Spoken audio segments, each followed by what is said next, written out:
Oh no, the fun police are here, boys and girls. We just talked about this yesterday. And contribute to the vault, it no longer will. That's right, Zekvir's lair will no longer count towards your great vault starting this reset. So, a little bit sad there. It was counting like a +8 delve. And that was nice because, in all honesty, Zekvir the fight, if you've mastered it, really only took about 5 minutes. So, in basically 10 minutes, you could kill Zekvir twice and fill out that vault slot. Well, yeah, Blizzard caught on to that. They don't want you to be filling out that vault slot that quickly. So yes, it will no longer contribute to the Great Vault. And they addressed an issue with a special assignment world quest rewarding additional Great Vault credit as well.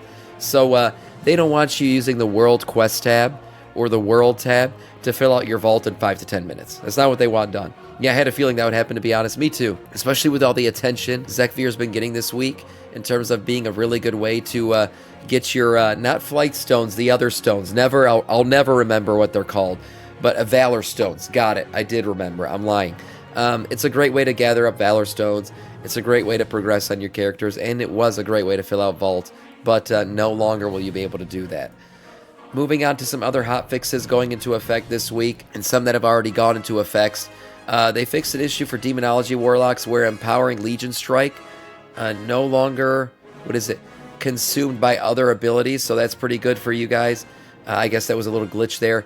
The Dawnbreaker fixed the issue where the Void Emissary can cause Speaker's Shadow Crown to reset. Also for Time Warp badges, they want it to be a little bit more rewarding for your alts, I guess. So they are basically creating a reward system that'll go beyond that first 500 that you get on your account. They will now reward 300 badges for repeat completions and 200 badges for repeat completions for Wretch of the Lich King timewalking quests.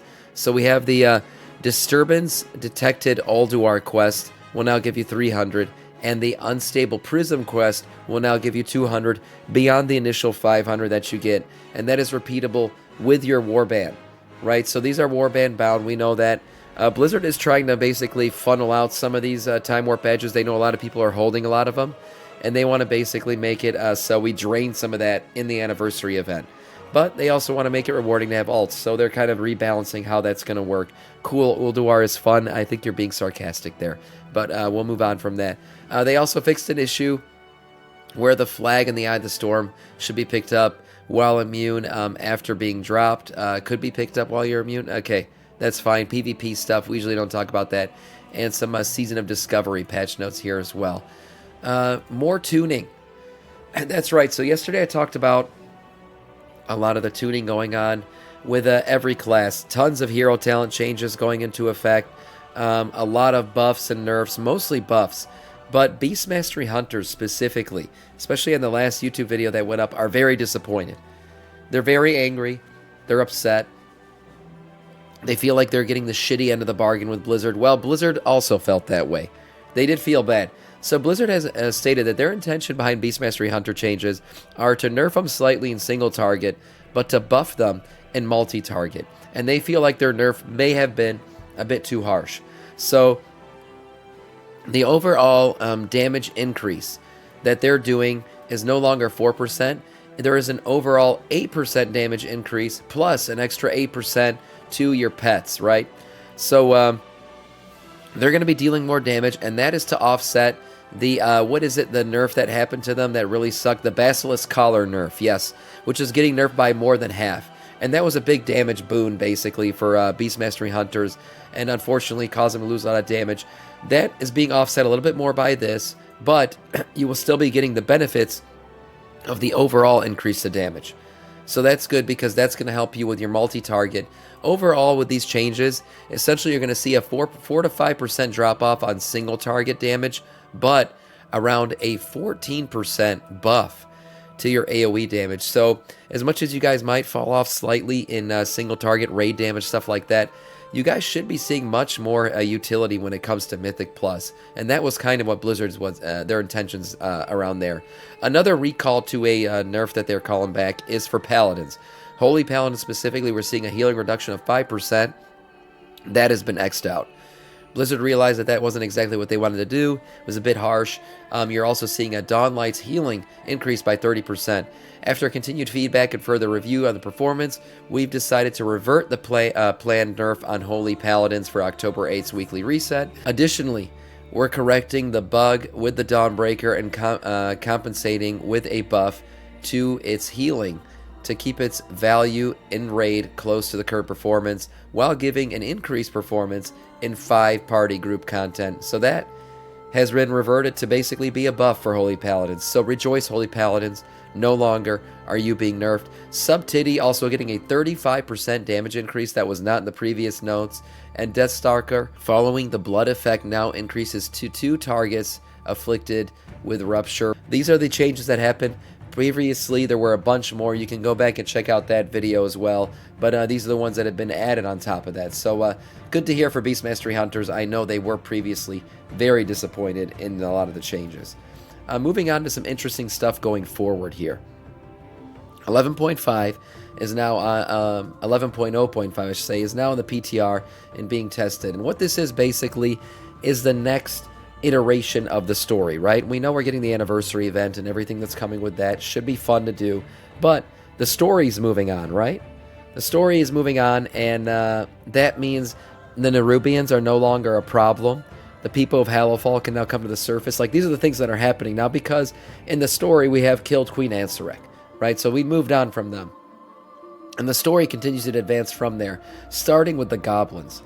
So the Goblins are up to something. If you stay a while and listen, there's a bunch of conversations going on in Dornegal that are hinting at what could be coming down the line. And basically, the Goblins have been hearing whispers of some sort. The Goblins are starting to hear whispers about some weird island. So they went out and explored it, being the Goblins that they are, of course.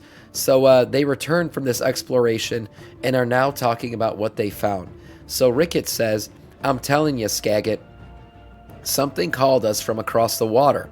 But when we arrived, it was eerie and abandoned." Skagit replies, "Abandoned?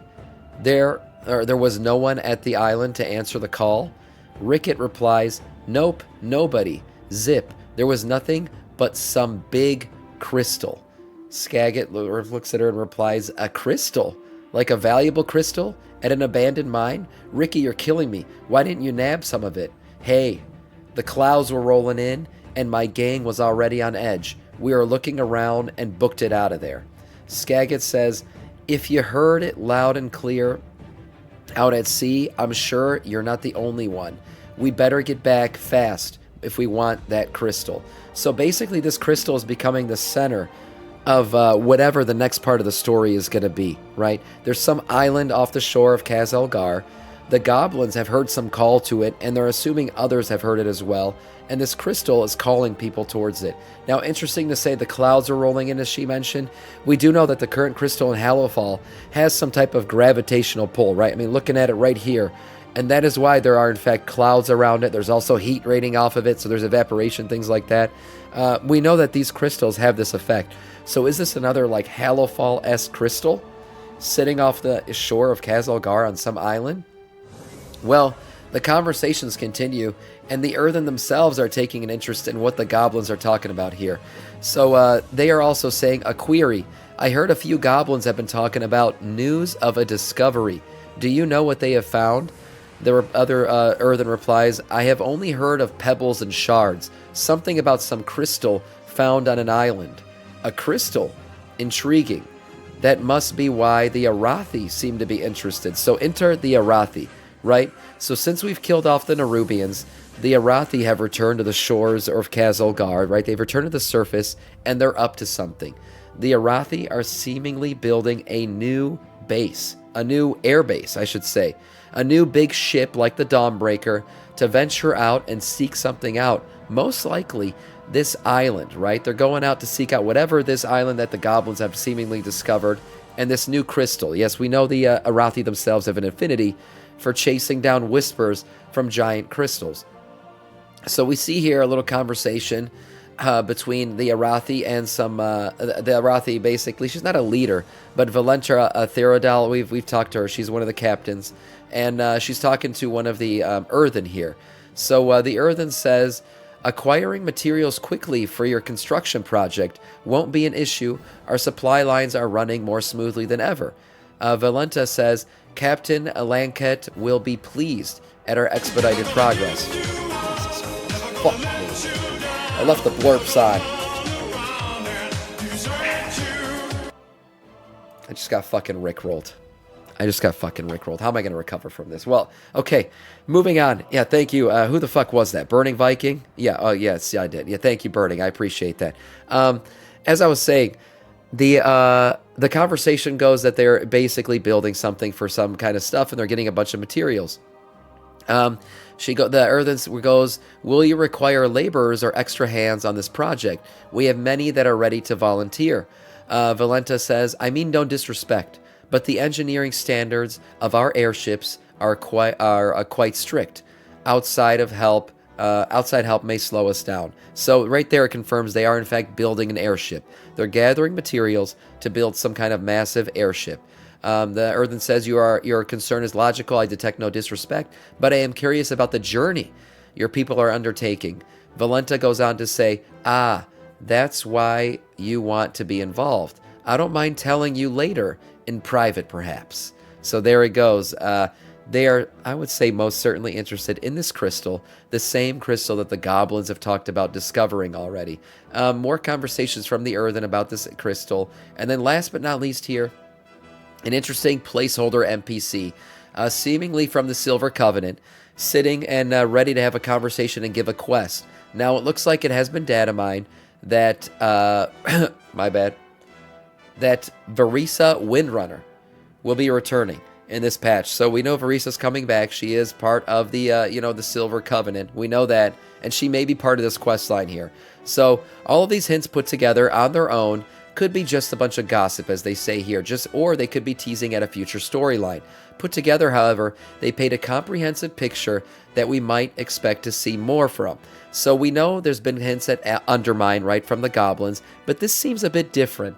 Undermine is certainly going to happen underground, and this seems like some kind of island off the coast with a crystal hanging off of it. Now, the island itself we might go underground in and finally see Undermine, the hidden capital city of the Goblins. That could be it. We've also seen tons of hints from our friends, the Horrorneers, like I like to call them, the Horrorneer, right? And the roots and all kinds of stuff with that. So that could be part of a next patch as well. But this crystal in general seems to be taking the forefront of the story right now and the conversations. So could this be something that comes in 11.1 or an 11.0.7 patch? We still don't know. But we know that this is certainly a candidate going forward for what could be coming in 11.0.5 to carry the story forward in The War Within.